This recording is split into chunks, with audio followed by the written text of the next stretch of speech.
Hello everybody, welcome back to my channel. And today we're going to start chapter 18, Climax and Disintegration of the Mughal Empire, part 2.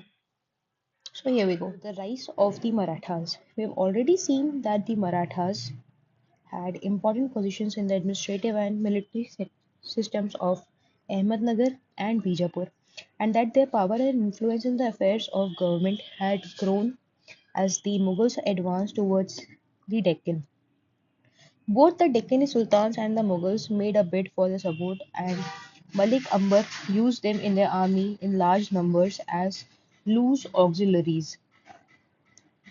Although a number of influential Maratha families, the Moors, Ghatages, Nimbalkars, etc., exercised local authority in some areas, the Marathas did not have any large, well established state as the Rajputs had. So they were actually loose auxiliaries whose support was desired by the Mughals and the Deccans, but they did not have any well established state like the Rajputs. Although there were some very influential families who were in charge of some areas and functioned as the local authorities of these areas, such families were the Moors, the Ghadges, and the Nimbalkars. The credit for setting up such a large state goes to Shahji Bhosle and his son Shivaji. As we have seen, for some time Shahji acted as the kingmaker in Ahmednagar and defied the Mughals. However, by the Treaty of 1636, Shahji yielded the territories he was dominating. He joined the services of Bijapur and turned his energies to Karnataka. Taking advantage of the unsettled condition, Shahji tried to set up a semi-independent principality at Bangalore, just as Mir Jumla, the leading noble of Golconda, tried to carve out such a principality on the Coromandel coast. A number of other chiefs, such as the Abyssinian chiefs on the western coast, the Sidis, behaved in a similar manner. This forms the background to Shivaji's attempt to carve out a large principality around Pune. So Shahji was actually trying to carve out a principality uh, at Bangalore on similar lines with Mir Jumla, who was a leading noble of Golconda, and he was trying to carve out a similar principality at on the Coromandel coast. Earlier career of Shivaji. Shahji had left the Pune Jagir to his neglected senior wife, Jija wife. Shahji had left the Pune Jagir to his neglected senior wife, Jijabai, and his minor son, Shivaji. Shivaji showed his mettle when, at the young age of 18, he overran a number of hill forts near Pune, Rajgarh, Kondana, and Torna in the years 1645 to 47. With the death of his guardian, Dadaji Kondadev, in 1647, Shivaji became his own master and the full control of his father's Jagir passed under him. Shivaji began his real career of conquest in 1656 when he conquered Javli from the Maratha chief Chandra Rao More. The Javli kingdom and the accumulated treasure of the Moors were important, and Shivaji acquired them by means of treachery. The conquest of Javli made him the undisputed master of the Malwa area or the highlands, and freed his part to the Satara area and to the coastal strip, the Konkan. Mavli foot soldiers became a strong part of his army. With their help, he further strengthened his position by acquiring a full series of hill forts near Pune. The Mughal invasion of Bijapur in 1657 saved Shivaji from Bijapuri reprisal. Shivaji first entered into negotiations with Aurangzeb and asked him for the grant of all the Bijapuri territories he held and other areas including the part of Dabhol in the Konkan. Shivaji then changed sides and made deep inroads into Mughal areas, seizing rich booty. When Aurangzeb came to terms with the new Bijapur ruler in preparation for the civil war, he pardoned Shivaji also, but he distrusted Shivaji and advised the Bijapur ruler to expel him from the Bijapuri areas he had seized, and if he wanted to employ him in Karnataka away from the Mughal frontiers. With Aurangzeb in the north, Shivaji resumed his career of conquest at the expense of Bijapur. He burst into the Konkan, the coastal strip between the Ghats and the sea, and seized the northern part of it. He also overran a number of other hill forts. Bijapur now decided to take stern action. It sent against Shivaji a premier Bijapuri noble, Afzal Khan, at the head of 10,000 troops, with instruction to capture him by any means. Treachery was common in those days, and both Afzal Khan and Shivaji had resorted to treachery on a number of occasions. Shivaji's forces were not used to open fighting and shrank from an open conquest with his powerful chief. Afzal Khan sent an invitation to Shivaji for a personal interview, promising to get him pardoned from the Bijapuri court. Convinced that this was a trap, Shivaji was prepared and murdered the Khan in 1659 in a cunning but daring manner. Shivaji put his leaderless army to rout and captured all his goods and equipment, including his artillery. Flushed with victory, the Maratha troops overran the powerful fort of Panhala and poured into South Konkan and the Kolhapur districts, making extensive conquest. Shivaji's exploits made him a legendary figure. His name passed from house to house and he was credited with magical powers.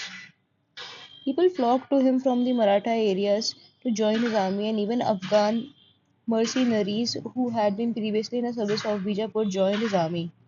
Meanwhile, Aurangzeb was anxiously watching the rise of a Maratha power so near the Mughal frontiers. Pune and adjacent areas, which had been parts of the Ahmednagar kingdom, had been transferred to Bijapur by the Treaty of 1676. So the Pune was previously a part of the Bijapur kingdom, was previously a part of the Ahmednagar kingdom, but it was transferred to Bijapur by the Treaty of 1636. But these areas were now claimed by the Mughals. Aurangzeb instructed the new Mughal governor of the Deccan, Shaista Khan, who was related to Aurangzeb by marriage, to invade Shivaji's dominions. Adil Shah, the ruler of Bijapur, was asked to cooperate.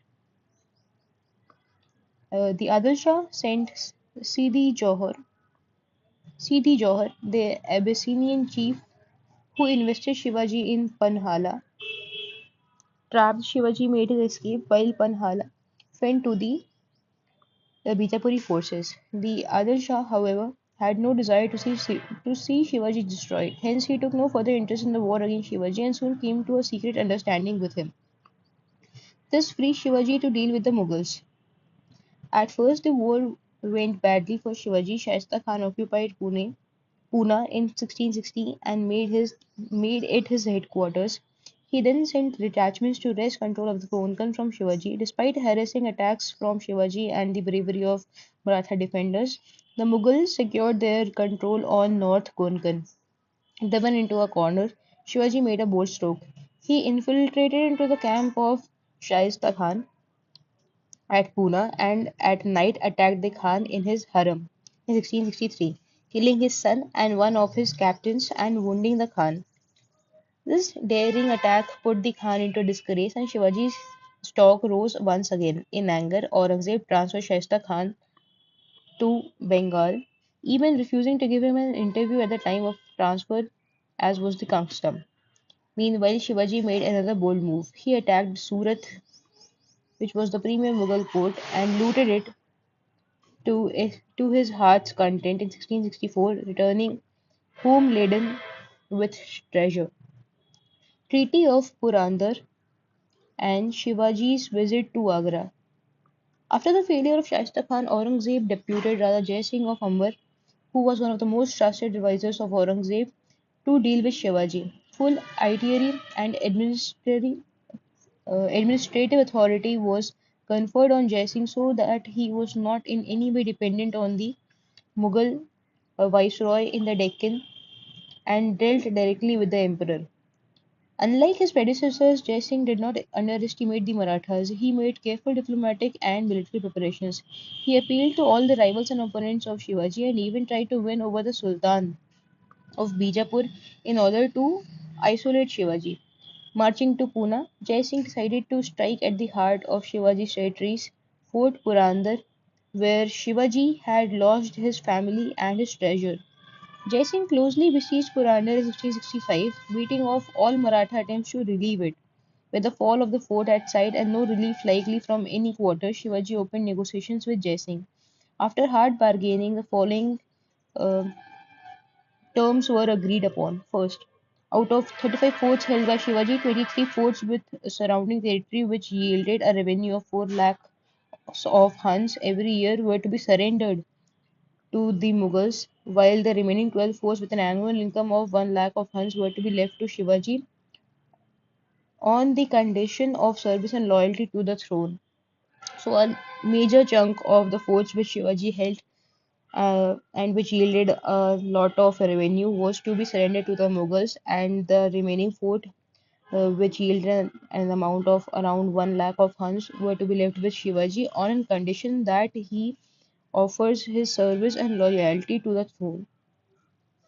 The second, territory worth 4 lakhs of Huns a year in the Bijapuri Konkan, which Shivaji had already held, was granted to him. In addition, the Bijapur territory worth 5 lakhs of Huns a year in the uplands, Balaghat, which Shivaji was to conquer, was granted to him. In return for these, he was to pay 40 lakh Huns in installments to the Mughals. Shivaji asked to be excused from personal service. Hence, a mansab of 5,000 was granted in his place to his minor son, Shambhaji. Shivaji promised, however, to join personally in any Mughal campaign in the Deccan. So Shivaji promised to join personally any Mughal campaign in the Deccan, but he asked to excuse him from the personal service. So instead of him, a mansab of 5,000 was granted to his minor son Shambhaji. Jai Singh cleverly threw a bone of contention between Shivaji and the Bijapuri ruler. But the success of Jai Singh's scheme depended upon Mughal support to Shivaji in making up from Bijapur territory worth the amount he had yielded to the Mughals. This proved to be a fatal flaw. Aurangzeb had not lost his reservations about Shivaji and was doubtful of the wisdom of a joint Mughal Maratha attack on Bijapur. But Jai Singh had larger ideas. He considered the alliance with Shivaji the starting point of the conquest of Bijapur and the entire Deccan. And once this had been done, Shivaji would have no option but to remain an ally of Mughals, since, as Jai Singh wrote to Aurangzeb, we shall hem Shiva in the center of a circle. So Jai Singh had different plans. He was trying to capture Shivaji on all of the sides, like he was trying to checkmate him by plotting him against the Bijapur rulers, so that if the Bijapur is already against Shivaji, there would be no other person, or there would be no other relief where he could go, and he would have to be on the sides of Mughals. However, the Mughal Maratha expedition against Bijapur failed. Shivaji, who had been deputed to capture Fort Panhala, was also unsuccessful. Seeing his grandiose scheme collapsing before his eyes, Jai Singh persuaded Shivaji to visit the emperor at Agra. If Shivaji and Aurangzeb could be reconciled, Jai Singh thought Aurangzeb might be persuaded to give greater resources for a renewed invasion of Bijapur. But the visit proved to be a disaster. Shivaji felt insulted when he was put in the category of Mansab Das of 5,000, a rank which had been granted earlier to his minor son. Nor did the emperor, whose birthday was being celebrated, find time to speak to Shivaji. Hence, Shivaji walked off angrily and refused imperial service. Such an episode had never happened, and a strong group at the court argued that exemplary punishments should be meted out to Shivaji in order to maintain and assert imperial dignity. Since Shivaji had come to Agra on Jai Singh's assurance, Aurangzeb wrote to Jai Singh for advice. Jai Singh strongly argued for a lenient treatment for Shivaji. But before any decision could be taken, Shivaji escaped from detention in 1666. The manner of Shivaji's escape is too well known to be repeated here. Aurangzeb always blamed himself for his carelessness in allowing Shivaji to escape. There is little doubt that Shivaji's Agra visit proved to be the turning point for Mughal relations with the Marathas, although for 2 years after his return home, Shivaji kept quiet. The visit proved that, unlike Jai Singh, Aurangzeb attached little value to the alliance with Shivaji. For him, Shivaji was just a petty Bhumiya landlord. As subsequent developments proved, Aurangzeb's stubborn reservations about Shivaji, refusal to recognize his importance, and attaching a low price to his friendship was one of the biggest political mistakes made by Aurangzeb. So he was literally underestimating Shivaji's role in the Mughal destruction. Final breach with Shivaji. Shivaji's administration and achievements. Aurangzeb virtually goaded Shivaji into resuming his career of conquest by insisting upon a narrow interpretation of the Treaty of Purandar. Although with the failure of the expedition against Bijapur, the bottom had dropped out of the treaty. Shivaji could not be reconciled to the loss of 23 forts and territory worth 4 lakh huns a year to the Mughals without any compensation from Bijapur. He renewed the contest with the Mughals, sacking Surat a second time in 1670. During the next 4 years, he recovered a large number of his forts, including Purandar, from the Mughals, and made deep inroads into Mughal territories, especially Berar and Khandesh. Mughal preoccupation with the Afghan uprising in the northwest helped Shivaji. He also renewed his contest with Bijapur, securing Panhala and Satara by means of bribes and raiding the Kanara country at leisure. In 1674, Shivaji crowned himself formally at Rajgarh. Shivaji had travelled far from being a petty jagirdar at Pune. He was by now the most powerful among the Maratha chiefs, and by virtue of the extent of his dominions and the size of his army, could claim a status equal to the Effeti Deccani Sultans. The formal coronation had therefore a number of purposes. It places it placed him on a pedestal much higher than that of any Maratha chiefs, some of whom had continued to look upon him as an upstart. To strengthen his social position further, Shivaji married into some of the leading old Maratha families, the Mohites, the Shirkes, etc. A formal declaration was also made by the priest presiding over the function.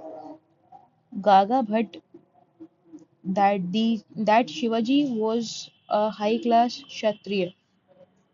Finally, as an independent ruler, it now became possible for Shivaji to enter into treaties with Deccani sultans on footing of equality and not as a rebel. It was also an important step in the further growth of Maratha national sentiment. So Shivaji was declared as a high-class Kshatriya by the presiding priest Gaga Bhatt over a formal declaration, and now he came into a position at par with the Deccani Sultan. So now he was not just another rebel, and because of this, he established himself as an independent ruler, and now this also led to an important step in the further growth of the Maratha national sentiment. In 1676, Shivaji undertook a bold new venture. With the active aid and support of the brothers Madana and Akhanna at Hyderabad, Shivaji undertook an expedition into the Bijapuri Karnataka. Shivaji was given a grand welcome by the Qutub Shah at his capital, and formal agreement was arrived at. The Qutub Shah agreed to pay a subsidy of 1 lakh huns, 5 lakh of rupees annually to Shivaji, and a Maratha ambassador was to live at his court. The territory and the booty gained in Karnataka was to be shared. The Qutub Shah supplied a contingent of troops and artillery to aid Shivaji and also provided money for the expenses of his army. The treaty was well favorable to Shivaji and enabled him to capture Jinji and Vellore from the Bijapuri officials and also to conquer much of the territories held by his half-brother Ekoji. Although Shivaji had assumed the title of Hindava Thermodharak, the protector of the Hindu faith, he plundered mercilessly the Hindu population of the area. So, this is a very ironic statement that although Shivaji had assumed the title of Hindava Thermodharak, which is equivalent to the protector of the Hindu faith, yet he plundered mercilessly the Hindu population of the area, returning home laden with treasure. Returning home laden with treasure, Shivaji refused to share anything with the Qutub Shah, thus straining his relations with him. The Karnataka expedition was the last major expedition of Shivaji. The base at Jinji built up by Shivaji proved to be a haven of refuge for his son Raja Ram during Aurangzeb's all-out war on the Marathas. Shivaji died in 1680, shortly after his return from the Karnataka expedition. Meanwhile, he had laid the foundation of a strong system of administration. Shivaji's system of administration was largely borrowed from the administrative practices of the Deccani states, although the designated 8 ministers, sometimes called the Ashtapradhan, it was not in the nature of a council of ministers, each minister being directly responsible to the ruler. The most important ministers were the Peshwa, who looked after the finances and the general administration, and the Sari-e-Naubat Senapati, which was a post of honor and was generally given to one of the leading Maratha chiefs.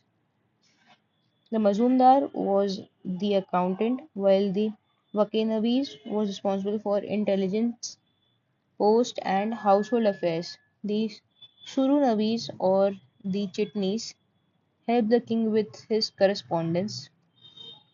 The Dabir was master of ceremonies and also helped the king in his dealings with foreign powers. The Nyayadhish and Pandit Rao were in charge of justice and charitable grants. More important More important than the appointment of these officials was Shivaji's organization of the army and the revenue system. Shivaji preferred to give cash salaries to the regular soldiers, though sometimes the chiefs received revenue grants. Sarajan, Sarajan, Saranjam. A strict discipline was maintained in the army. No women or dancing girls being allowed to accompany the army. The plunder taken by each soldier during campaigns was strictly accounted for. The regular army Pug, consisting of about 30,000 to 40,000 cavalry, as distinct from the loose auxiliaries Silahadars, was supervised by Havaldars, who received fixed salaries. The forts were carefully supervised, Mughal foot soldiers and gunners being appointed for it. We are told that 3 men of equal rank were placed in charge of each fort to guard against treachery. The revenue system seems to have been patterned on the system of Malik Ambar. A new revenue assessment was completed by Annaji Datta in 1679. It is not correct to think that Shivaji abolished the Zamindari Deshmukhi system or that he did not award Jagirs Mukasa to his officials. However, Shivaji strictly supervised the Mirasdars, that is, those with hereditary rights in the lands. Describing the situation, Sabasad who wrote in the 18th century, says that these sections paid to the government only a small part of the collections. In consequence, the Mirazdars grew and strengthened themselves by building bastions, castles, and strongholds in the villages, enlisting footmen and musketeers. This class had become unruly and seized the country. Shivaji destroyed their bastions and forced them to submit. Shivaji supplemented his income by levying a contribution on neighboring Mughal territories. This contribution, which came to one fourth of the land revenue, began to be called Chauthai or Chauth. So the Chauth was basically charged or levied on the neighboring Mughal territories, and it was one fourth of the land revenue, and it came to be called as Chauthai or Chauth. Shivaji not only proved to be an able general, a skillful tactician, and a shrewd diplomat, he also laid the foundations of a strong state by curbing the power of the Deshmukhs. The army was an effective instrument of its policies where rapidity of movement was the most important factor.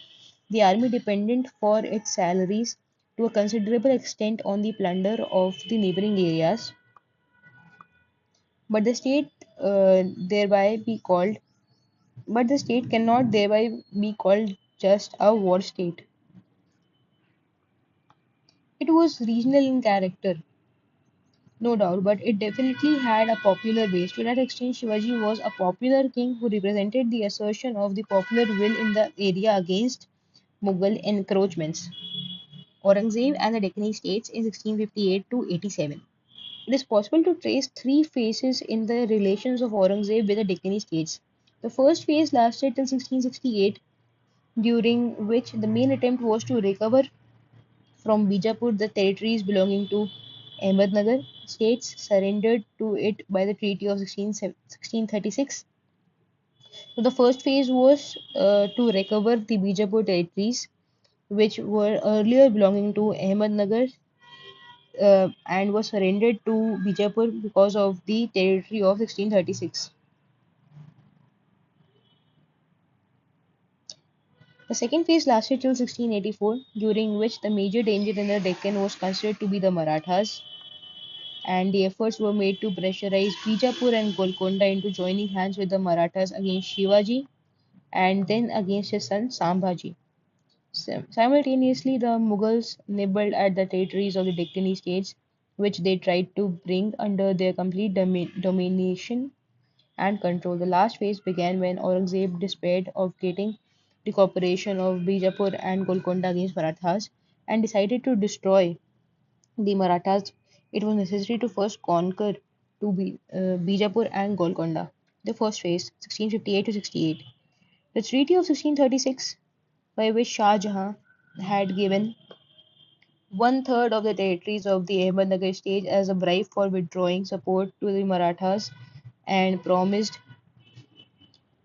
So, the Treaty of 1636, by which Shah Jahan had given one third of the territories of Ahmednagar state as a bribe for withdrawing support to the Marathas and promised that the Mughals would never conquer Bijapur and Golconda, had been abandoned by Shah Jahan himself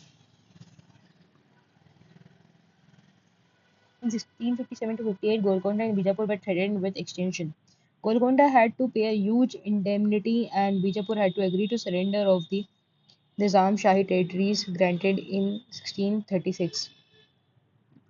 The justification for this was that both these states had made extensive conquests in Karnataka and that the compensation was due to the Mughals on the ground that the two states were Mughal vassals, and that their conquest had been made possible due to the benevolent neutrality on the part of the Mughals. Also, the cost of maintaining the Mughal armies in Deccan was high, and the income from the Deccani areas under the control of the Mughals was insufficient to meet it. For a long time, the cost was met by subsidiary fronts, the territories and the treasuries of Malwa and Gujarat. The resumption of a policy of limited advance in the Deccan had far-reaching implications, which it seems neither Shah Jahan nor Aurangzeb adequately appreciated. It destroyed for all time confidence in the Mughal treaties and promises and made impossible a union of hearts against the Marathas, a policy which Aurangzeb pursued with great perseverance for a quarter of a century but with little success. On coming to the throne, Aurangzeb had two problems in Deccan: the problem posed by the rising power of Shivaji and the problem of persuading Bijapur to part with the territories ceded to it by the Treaty of 1636. So, the Treaty of 1636 comes to be at prominence and of utmost importance during the first phase of Aurangzeb's uh, plan uh, for the Deccan state. So the first phase started from 1658 to 87. So in this phase, the main attempt was to recover from Bijapur the territories belonging to Ahmednagar, which was surrendered to Bijapur by the Treaty of 1636. And there were similar attempts made by the Aurangzeb, but it proved to be of little success. So Kalyani and Bidar had been secured in 1657. Parenda was secured by bribe 1660. Sholapur still remained. However, Aurangzeb's expectation that placed in this situation, the Adil Shah would willingly cooperate in the campaigns against Shivaji was unrealistic. In 1636, Shah Jahan had given a huge bribe to Adil Shah for giving his support against Shahji. Aurangzeb had nothing to offer to Adil Shah except to surrender the gains of 1636. Yet angered by Adil Shah's attitude of non-cooperation, Aurangzeb asked Ajay Singh to punish both Shivaji and Adil Shah.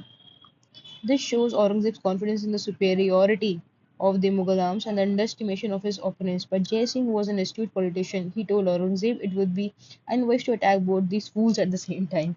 So he was pacifying Aurangzeb by calling by calling Adil Shah and Marathas as fools and uh, disguisingly saving him from the wrath of the combining power of Marathas and Adil Shah. That's a clever man. So from here we could understand that the Treaty of 1636, Shah Jahan had given one third of the treaties of Ahmednagar. So Ahmednagar's one third part as bribe for withdrawing support to the Marathas. Uh, But here it's written that the first wave started in 1668 during the main attempt was to recover from Bijapur the territories belonging to Ahmednagar surrendered to it by the Treaty of 1636. So they were actually trying to recover from Bijapur the territories of Ahmednagar, which was surrendered to Bijapur by the Treaty of 1636. And here it's written that the Treaty of 1636 by Shah Jahan, where Shah Jahan had given one third of the territories of Ahmednagar as bribe for withdrawing his support to the Marathas and promised that the Mughals would never ever conquer Bijapur and Golconda. But this treaty was abandoned by Shah Jahan himself. Okay, so however, Jai Singh was the only Mughal politician who advocated an all-out forward policy in the Deccan during the period. Jai Singh was of the opinion that Maratha problem could not be solved without a forward policy in Deccan, a conclusion to which Aurangzeb finally came 20 years later, lest he would have agreed to Jai Singh's. While planning his invasion of Bijapur, Jai Singh had written to Aurangzeb, "The conquest of Bijapur is the preface to the conquest of all Deccan and Karnataka." But Aurangzeb shrank from his bold policy. We can only guess at the reasons. The ruler of Iran had adopted a threatening attitude in the northwest. The campaign for the conquest of the Deccan would be long and arduous and would need the presence of the emperor himself. for the large armies could not be left in the charge of a noble or an ambitious prince, as Shah Jahan had discovered to his misfortune. But as long as Shah Jahan was alive, how could Aurangzeb afford to go away on a distant campaign? With his limited resources, Jai Singh's Bijapur campaign was bound to fail.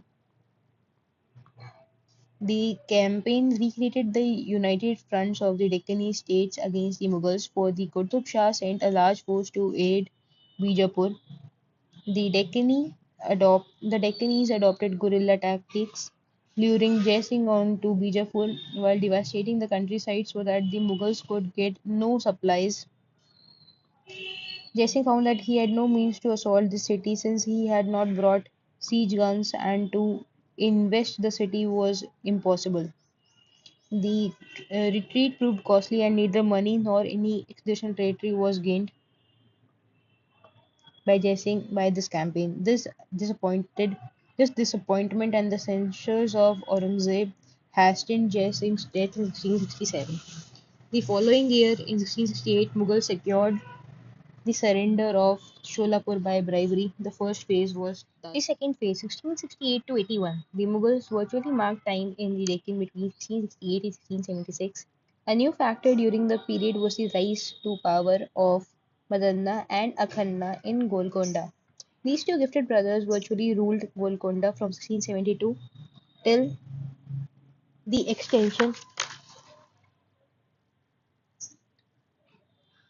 of the state in 1687. The brothers followed a policy of trying to establish a tripartite alliance between the Golconda, Bijapur, and Shivaji. This policy was periodically disrupted by faction fights at the Bijapur court and by the overweening ambition of Shivaji.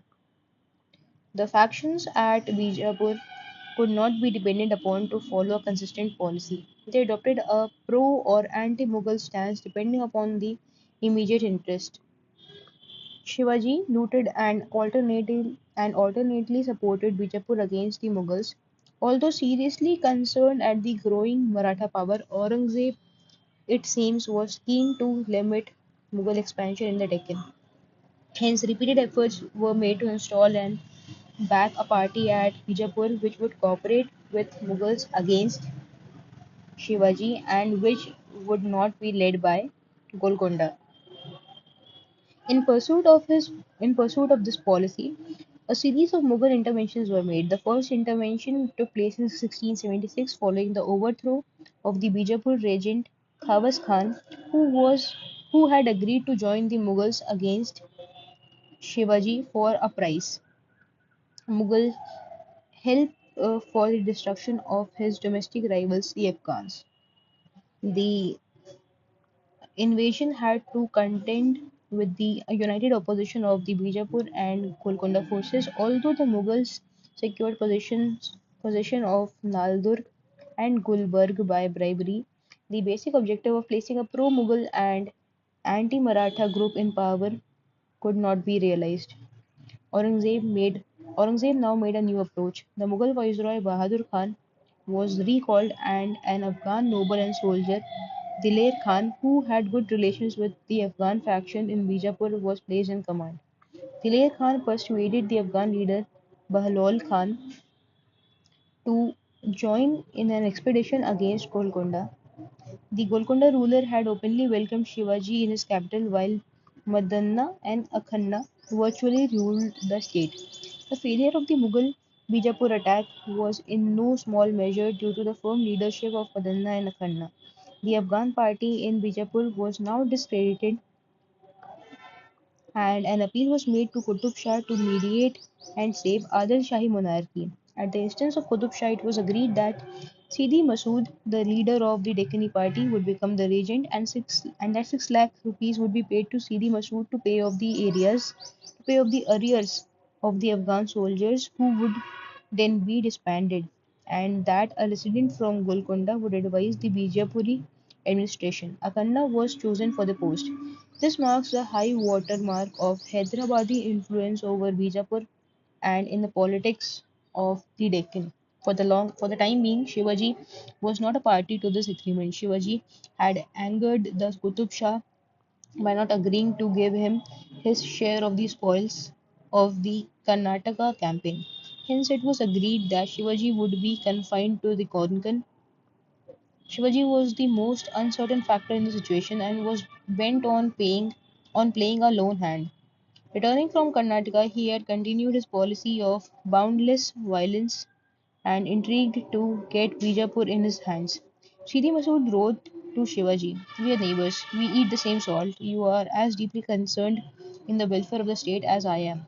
The enemy, that is the Mughals, are day and night trying to ruin it. We too ought to unite and expel the foreigner." Masood also met the Mughal chief Diler Khan. The peace offering, the sister of the other Shah, who was widely respected, was promised in marriage to a son of Aurangzeb. Masood also promised to obey Aurangzeb and not to make any alliance with Shivaji.